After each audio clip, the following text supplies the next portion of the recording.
Hi everyone, this is Kautilya S. तो आज हम बात करेंगे वीडियो के लिए बहुत ज़्यादा important topic national park, wild life sanctuary and conserve reserve. तो पहले देख लेते हैं कि नेशनल पार्क क्या है, वाइल्ड लाइफ सेंचुरी क्या है और कंजर्व रिजर्व क्या है। तो बेसिकली राष्ट्रीय उद्यान या नेशनल पार्क और वाइल्ड लाइफ सेंचुरी में अंतर क्या है, वन्य जीव अभ्यारण्य में अंतर क्या है।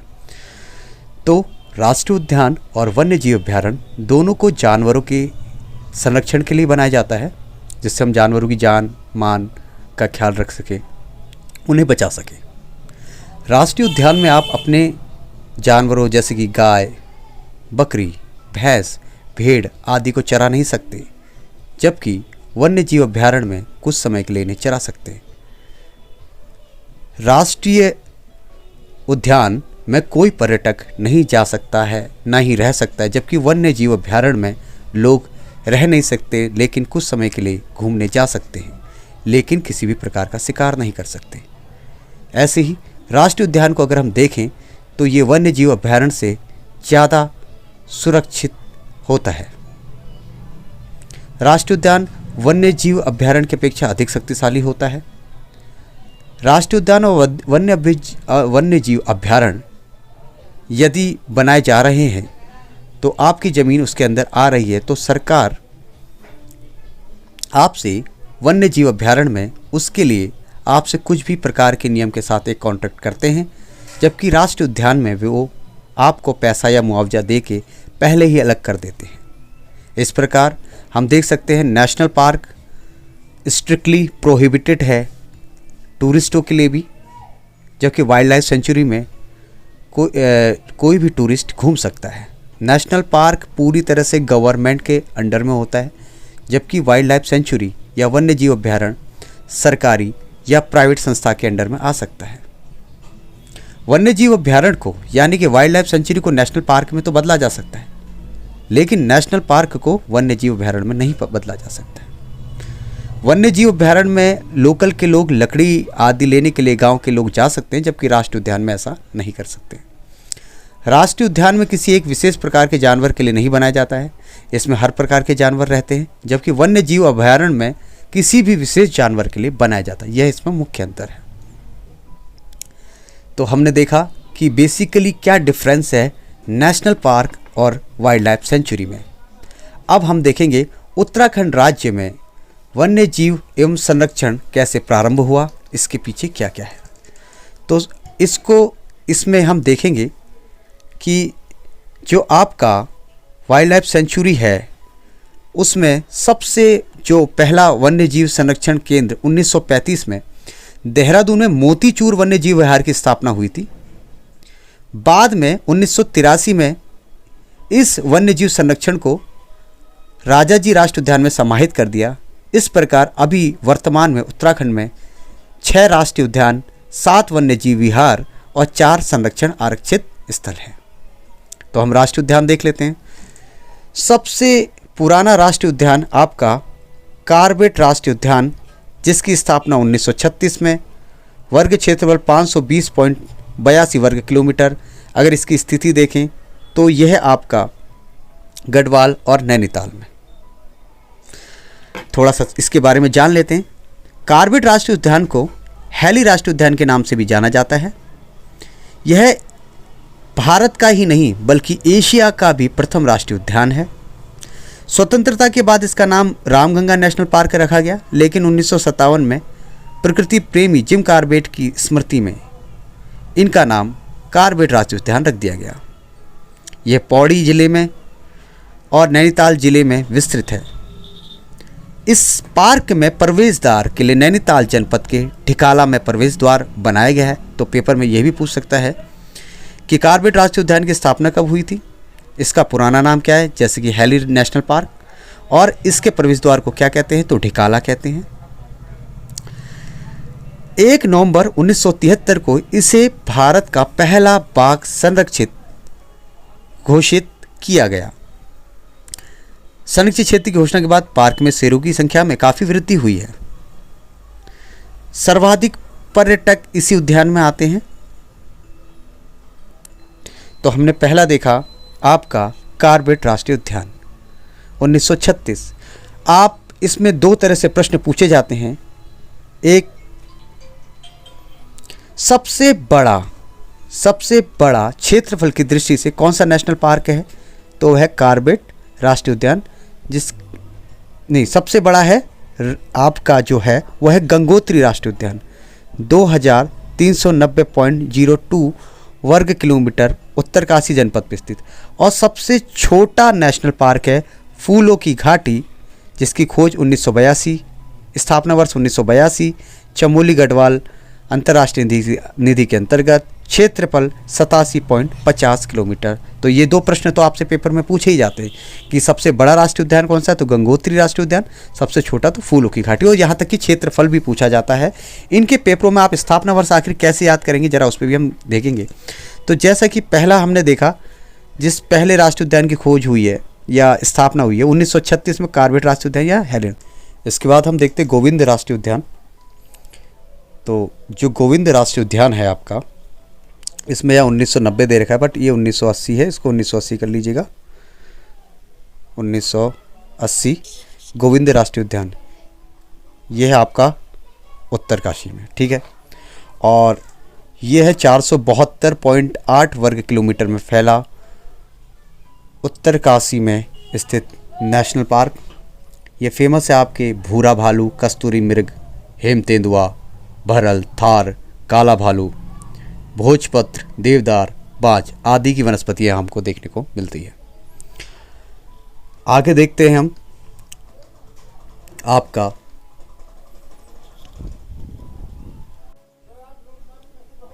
नंदा देवी राष्ट्रीय उद्यान। तो इसकी स्थापना वर्ष है आपका 1982। और जो नंदा देवी राष्ट्रीय उद्यान है ये 624.60 वर्ग किलोमीटर क्षेत्रफल में फैला हुआ है।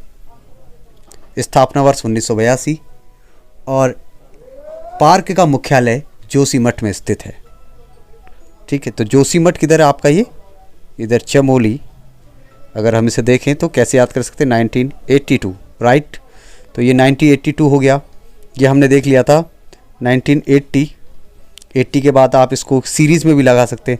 36 में कॉर्बेट, 80 में गोविंद, नंदा देवी 1982, और उसके बाद फूलों की घाटी भी 1982, ठीक है। तो फूलों की घाटी किधर है आपका, चमोली, ये 1982, और सबसे छोटा नेशनल पार्क है और इसका क्षेत्रफल है 87.50 वर्ग किलोमीटर, स्क्वायर किलोमीटर। इसमें से क्या क्वेश्चंस आ सकते हैं। सबसे पहली बात, ये नर और गंधमादन पर्वतों के बीच स्थित है। 1982 में इसे राष्ट्रीय उद्यान घोषित किया गया।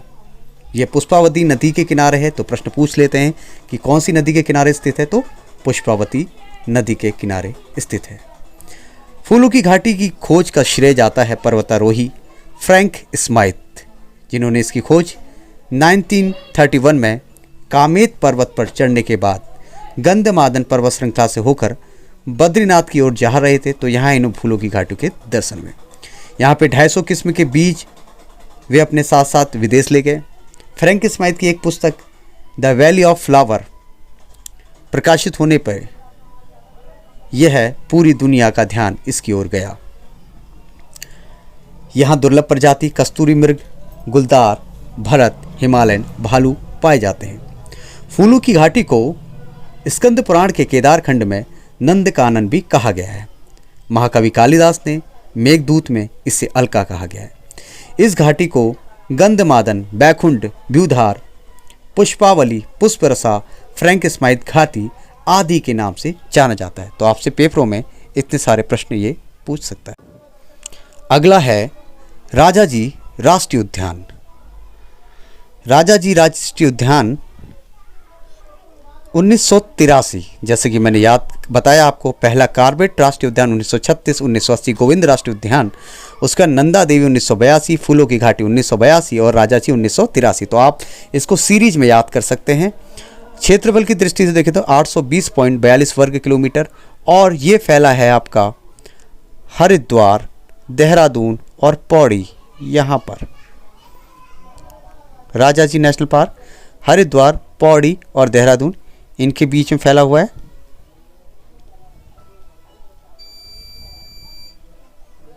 ठीक है, तो आप इसको देख सकते हैं यहाँ पे मैप में कि ये देहरादून और हरिद्वार है, इधर पौड़ी, इनके बीच में है आपका राजा जी राष्ट्रीय उद्यान। तो पूछ लेता है कहाँ कहाँ फैला हुआ है।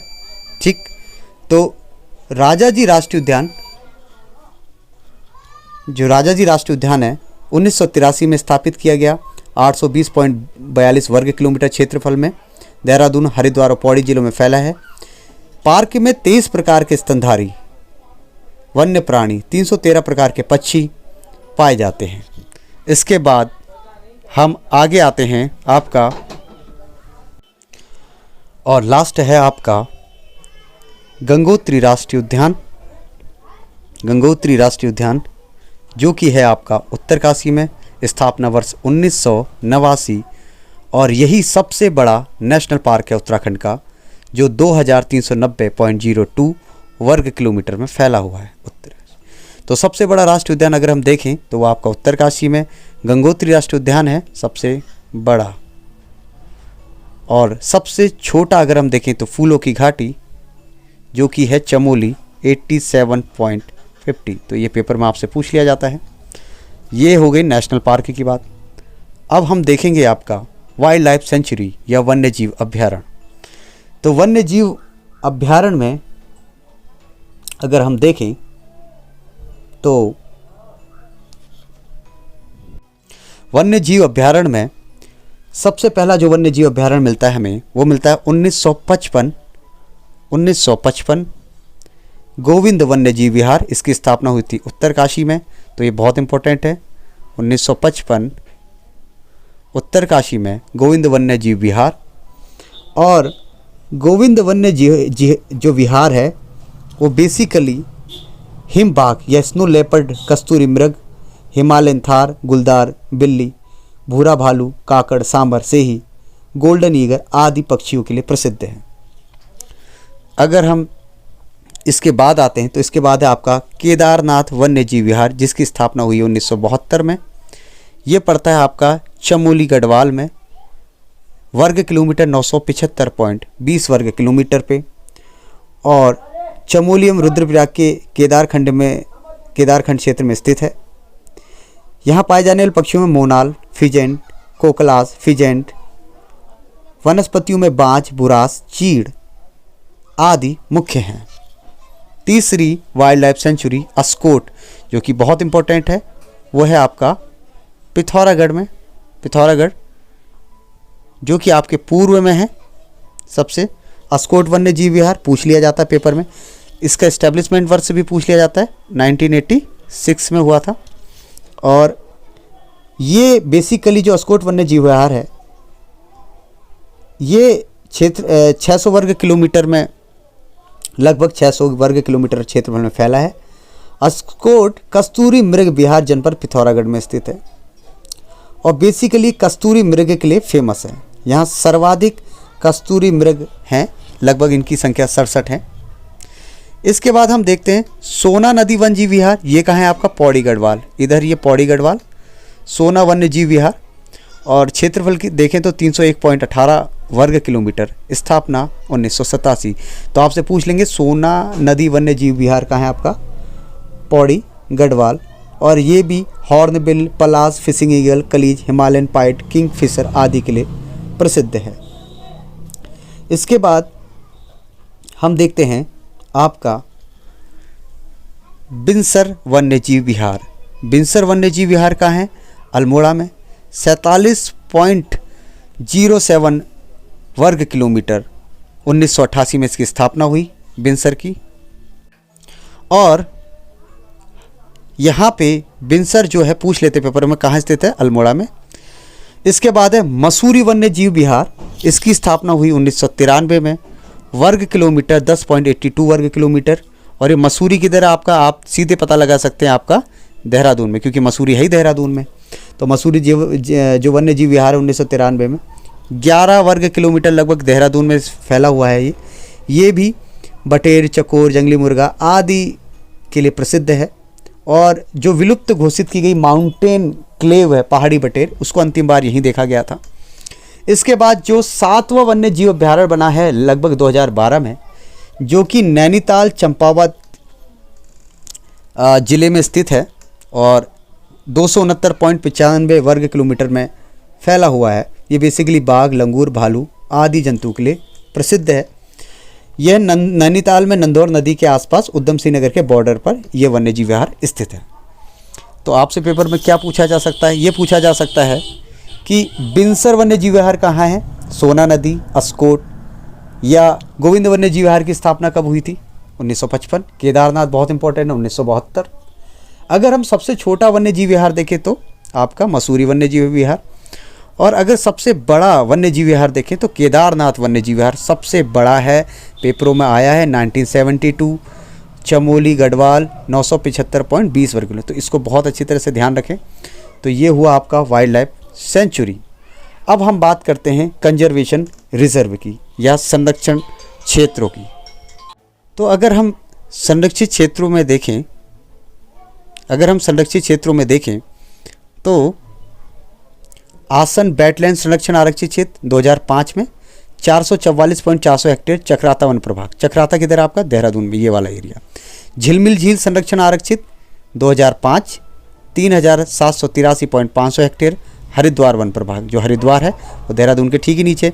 तो आसन वेटलैंड किधर है आपका? चक्राता देहरादून। और झिलमिल झील संरक्षण किधर है? हरिद्वार।